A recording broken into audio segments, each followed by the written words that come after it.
Just Hansen, jag kör Lucky FM. Ja, för det.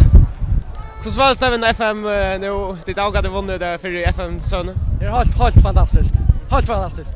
Kan inte beskrivas, kan man säga. Och var det uppsett till dagens test? Ja.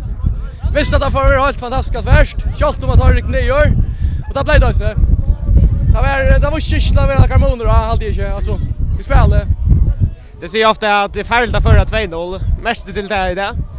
Ja, det verkar som att vi var öjligt uppsatt i början och så fick kom fram mot 2-0 på en av vi. Det var inte kanske så, alltså vi inte delade och fullständigt och kom in att disten och skorade så 2-1. Ja, det var bara slappa fullständigt och köra då hem. Och det gick. Du till giver ner hade vi nästa skatterskötnas och Tor kom in och nästa vill jag vi att Tor så gott. Är det tog så ju blir först är till att brotten är så go. Ja, det är det nog alltså. Inte säga, men det går inte väl. Det går inte väl. Schalt om det för och det går inte väl legalt så. Ja, det är nog brotten som är just det, och så en gå vänner. Ska det firas ikväll? Ja, det ska det.